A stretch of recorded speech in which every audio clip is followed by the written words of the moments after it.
ज्ञानगंज। हिमालय में बसा ज्ञानगंज, तिब्बत की पहाड़ियों में अवस्थित वो दिव्य योगाश्रम।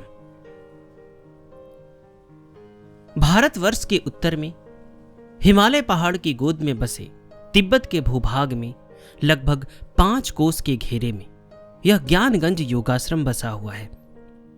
इसका प्राचीन नाम इंद्र भवन था। अव्यवस्था के कारण मध्यकाल में यह अपना अस्तित्व खो चुका था।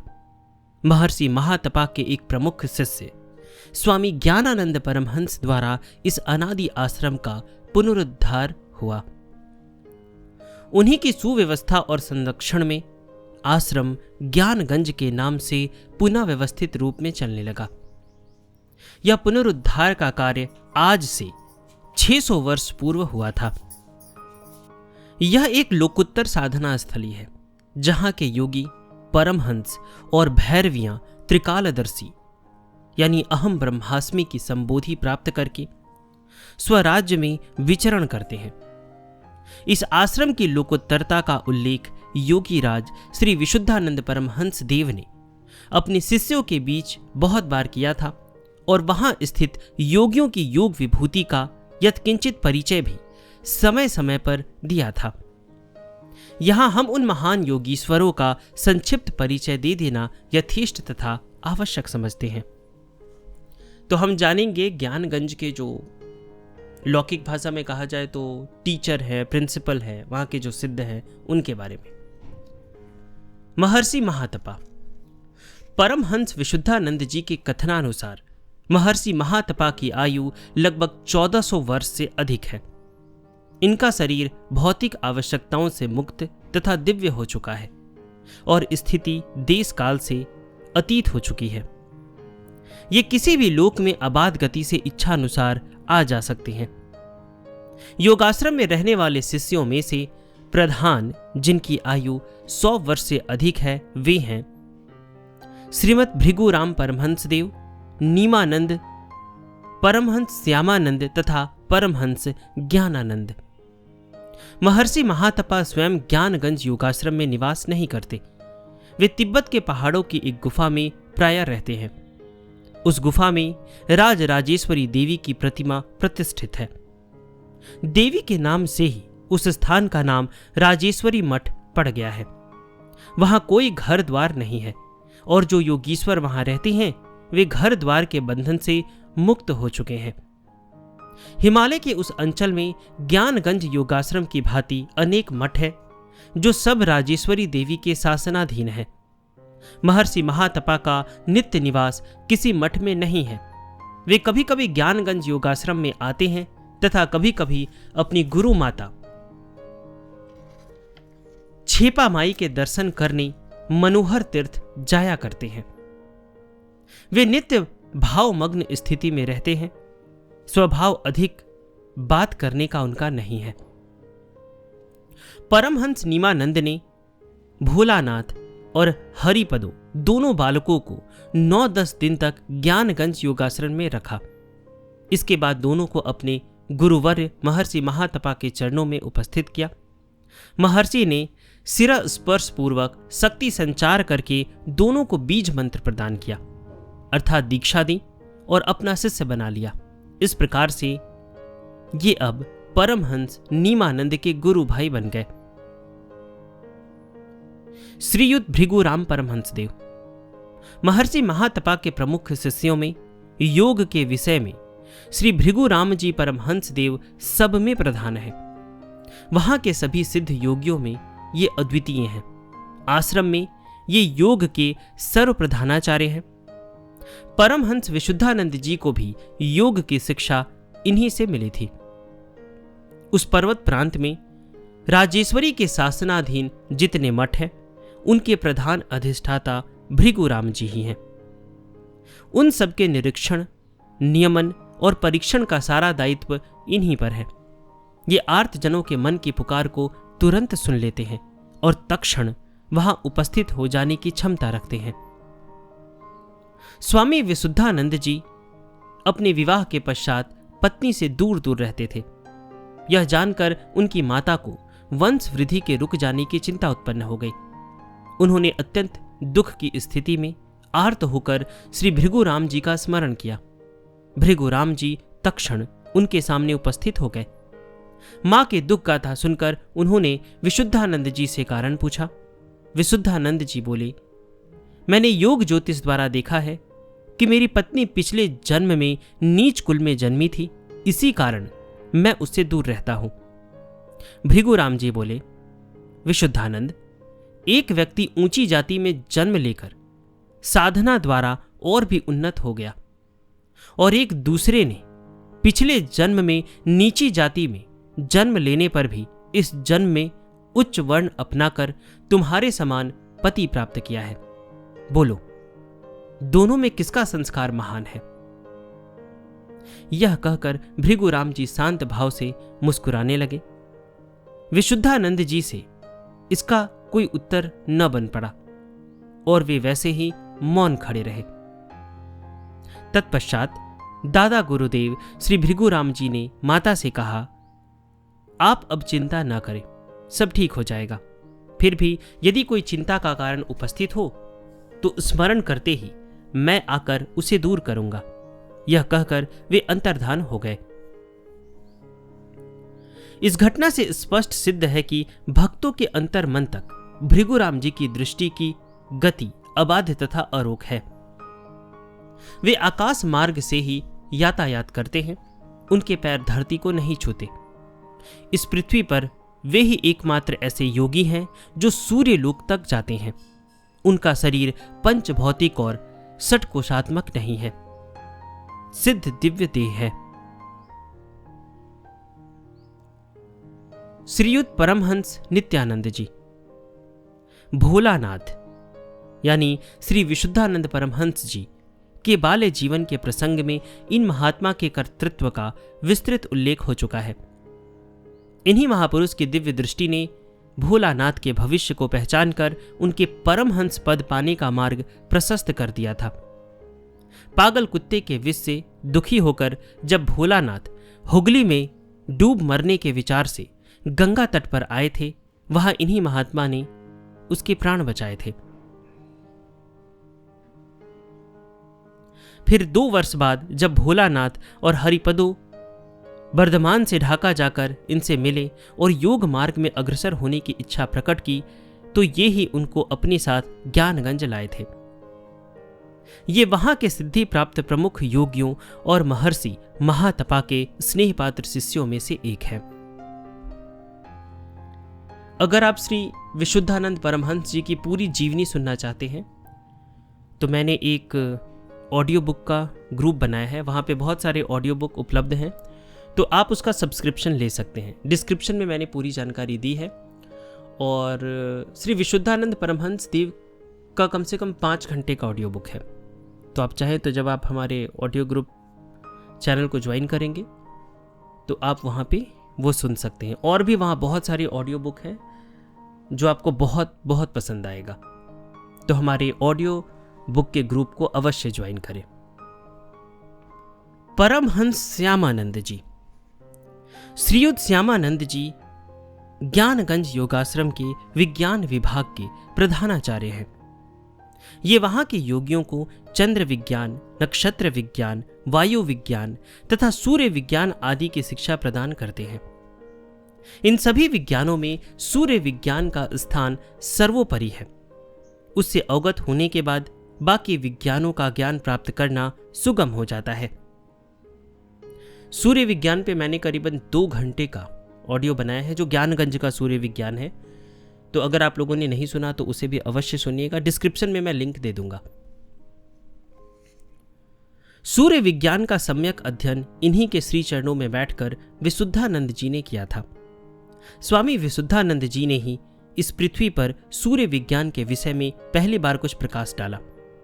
इनसे पहले तो इस लोक में किसी को सूर्य विज्ञान का नाम तक विदित न था। योग के साथ इस विज्ञान का निकटतम संबंध है। जो योग का पूर्ण ज्ञाता होता है वही सूर्य विज्ञान का पूर्ण ज्ञान प्राप्त कर सकता है। परमहंस श्यामानंद जी के उक्त विषय पर इस बात से ही किंचित प्रकाश पड़ जाता है। श्रीमद ज्ञानानंद परमहंस पहले कहा जा चुका है कि ज्ञानानंद जी महर्षि महातपा के अति प्रमुख शिष्य थे।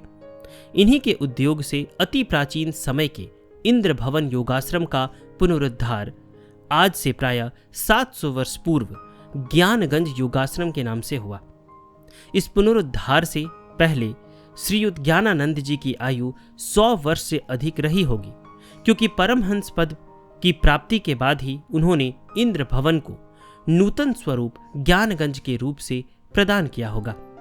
इस प्रकार से उनकी आयु अब 800 वर्ष अधिक ही होगी। परमहंस ज्ञानानंद जी ज्ञानगंज योगाश्रम के मुख्य अधिष्ठाता है। वे एक अत्यंत शक्ति संपन्न महान योगी हैं। ज्ञानगंज योगाश्रम।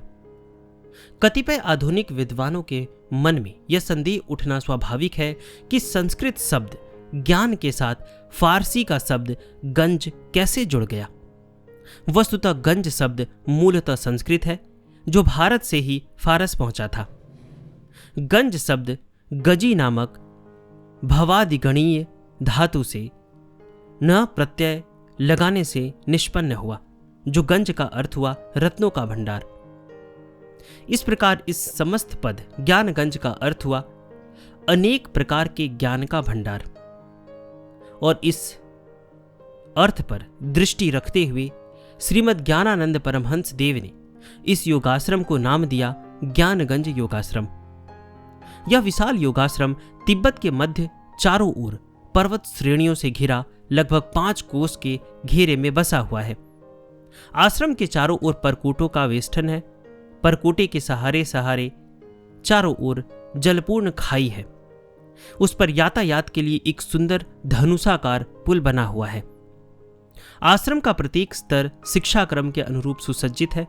आश्रम में योग और विज्ञान की शिक्षा की व्यवस्था चमत्कारपूर्ण है। योग और विज्ञान के विभाग स्वतंत्र है। योग विभाग श्रीमद् भृगुराम जी परमहंस देव के अधीन है तथा विज्ञान विभाग के प्रधानाचार्य हैं श्रीमद् श्यामानंद जी परमहंस देव। आश्रम के प्रमुख अधिष्ठाता है श्रीमद् ज्ञानानंद जी परमहंस देव। इस विशाल आश्रम में सहस्रों की संख्या में साधक तथा सिद्ध स्त्री और पुरुष रहते हैं। यहाँ के निवासियों को उनके साधना क्रम के अनुसार मुख्यतः 4 श्रेणियों में रखा जाता है, जो इस प्रकार है। पहला, ब्रह्मचारी युवा वर्ग। योग साधना के इच्छुक नवागत साधक योग शिक्षा पूर्ण होने तक इस श्रेणी में गिने जाते हैं। भिन्न भिन्न योगाचार्य उन्हें प्रथम सीढ़ी से अंतिम सीढ़ी तक क्रमानुसार शिक्षा देते हैं। जो छात्र अपेक्षाकृत अधिक कुशाग्र बुद्धि होते हैं, उन्हें योग्यता अनुसार अगली सीढ़ियों पर शीघ्र पहुंचा दिया जाता है। शिक्षा पूरी होने पर सबके लिए निष्ठापूर्वक कठिन ब्रह्मचर्य व्रत का पालन अनिवार्य है। दूसरा, ब्रह्मचारिणी कुमारी वर्ग। इन्हें भी युवकों की भांति ब्रह्मचर्य व्रत को निष्ठापूर्वक निभाना पड़ता है। इनकी योग शिक्षा भी युवा वर्ग की ही भांति सोपान क्रम से चलती है। शिक्षा पूर्ण होने तक ये योगाश्रम में प्रतिबद्ध भाव से रहती है। तीसरा, विज्ञान शिक्षार्थी वर्ग। इनमें से अधिकतर प्रथम या द्वितीय श्रेणी के अंतर्गत है, अर्थात ब्रह्मचारी युवा अथवा ब्रह्मचारिणी कुमारियां होती है। विज्ञान विभाग योग विभाग से पृथक तथा स्वतंत्र है। विज्ञान शिक्षक भी योग शिक्षकों से पृथक होते हैं। सूर्य विज्ञान, चंद्र विज्ञान, नक्षत्र विज्ञान, वायु विज्ञान, स्वर विज्ञान, देव विज्ञान आदि अनेक विज्ञानों की शिक्षा इस विज्ञान विभाग में स्वतंत्र रूप से दी जाती है। सूर्य विज्ञान इन सब विज्ञानों में प्रमुख है। इसके आयत्त को जानने पर अन्य फिर सरलता से आयत्त हो जाते हैं। चौथा, सिद्ध परमहंस वर्ग। दीक्षित होने के बाद साधना करते करते सिद्धि प्राप्त करने वाले परमहंसों की संख्या भी इस अलौकिक आश्रम में सैकड़ों की है। ये 200 वर्ष से लेकर 1000 वर्ष से भी अधिक आयु वाले हैं। सिद्धावस्था प्राप्त परमहंसों में से कितने ही महापुरुष तो निराहार ही रहते हैं तथा कुछ थोड़ा सा भोजन ग्रहण कर लेते हैं। उदाहरण स्वरूप श्री विशुद्धानंद परमहंस देव ने अपने प्रमुख शिष्य महामहोपाध्याय श्री गोपीनाथ कविराज जी को स्वयं अपने श्रीमुख से सुनाया था कि जब वे गिरनार पर्वत पर निवास कर रहे थे उस समय उन्हें 3 दिन तक लगातार निराहार रहना पड़ा था। निकट में कहीं कोई बस्ती न होने से भिक्षा संग्रह का भी कोई उपाय न था। उस समय ये ब्रह्मचारी स्थिति में थे। ब्रह्मचारी के लिए देह की रक्षा के हेतु अति उत्कट पुरुषार्थ करने का निषेध है, अतः दूर जाकर आहार के हेतु भिक्षा मांगना उचित न समझा। मन में ऐसा लगा कि अब की बार आहार के अभाव से देहपात अवश्यंभावी है। स्थान निर्जन तथा बीहड़ था। किसी पथिक के उधर अकस्मात आ निकलने की संभावना भी बहुत ही कम थी। पथहीन, भयावह, निर्जन जंगली भूमि थी जहां चारों ओर हिंसक जंतु निरंतर फिरते रहते थे। यदि कोई भूला भटका मनुष्य किसी कारणवश उधर आ भी गया तो उससे भिक्षा मिलने की आशा व्यर्थ। कोई चारा न देख विशुद्धानंद आंखें मूंद कर गुरु प्रदत्त अपने इष्ट मंत्र का ध्यान सहित जप करते हुए गुफा में लेट गए। जप करते करते तंद्रा आ गई। थोड़ी देर बाद जब तंद्रा से जगे और चारों ओर का दृश्य देखा तो उनके आश्चर्य की सीमा न रही। देखा कि उनके सम्मुख 10-15 पूर्वी नाना प्रकार की स्वादिष्ट सामग्री से भरे रखे हैं। उबला हुआ दूध, लावे का लड्डू, चूड़ा, नानाविध मिष्ठान और फल तथा मीठा सुगंधित शरबत। यह देख जगदम्बा के असीम करुणा का स्मरण करते करते उनकी आंखों से कृतज्ञता तथा प्रसन्नता के आंसू बरसने लगे। वे 3 दिन से निराहार हैं, इस बात का पता इस जगत के किसी भी व्यक्ति को नहीं था और न ही इसके पता लगाने की कोई संभावना ही थी। तब इस भयानक जंगल के बीच एकांत गुफा के भीतरी भाग में ठीक उन्हीं के सामने सजाकर ये सब खाने पीने के स्वादिष्ट पदार्थ मिट्टी के पात्रों में कौन रख गया तथा खाने की चीजों में से अधिकतर तो बंगाल की सुपरिचित भोज्य चीजें थी। वे सब इतनी दूर इधर पश्चिम प्रदेश में कैसे आई? किसके आदेश से? फिर किसने यहां पहुंचाई? इसको स्नेहमयी विश्व जननी के स्नेह का निर्दर्शन समझ तथा प्रत्यक्ष अनुभव करके विशुद्धानंद प्रेम और आनंद से गदगद हो उठे। ज्ञानगंज योगाश्रम को इस प्रकार का सुव्यवस्थित रूप प्रदान करने का सारा श्रेय उपर्युक्त श्रीमद् ज्ञानानंद जी परमहंस देव को है। वे अत्यंत शक्ति संपन्न महायोगी ही ज्ञानगंज योगाश्रम के मुख्य अधिष्ठाता है। मैंने श्री गोपीनाथ कविराज जी पे भी पूरी जीवनी बनाई है। कोई भी जीवनी अगर आप सर्च करना चाहते हैं तो पहले आप YouTube में जाके गोपीनाथ कविराज और लास्ट में सिद्ध संतों की खोज ऐसे सर्च करेंगे तो जो भी जीवनी आप सर्च करना चाहते हैं आपको आसानी से मिल जाएगा। प्लेलिस्ट में भी मैंने कुछ लिंक दिए हैं और प्लेलिस्ट में हमारी ऑडियो बुक ग्रुप के बारे में जानकारी दिया गया है। एक बहुत ही छोटे पारिश्रमिक से आप मंथली सब्सक्रिप्शन ले सकते हैं और इस चैनल को सपोर्ट कर सकते हैं। इस चैनल को अपना सहयोग और प्यार देने के लिए बहुत बहुत धन्यवाद।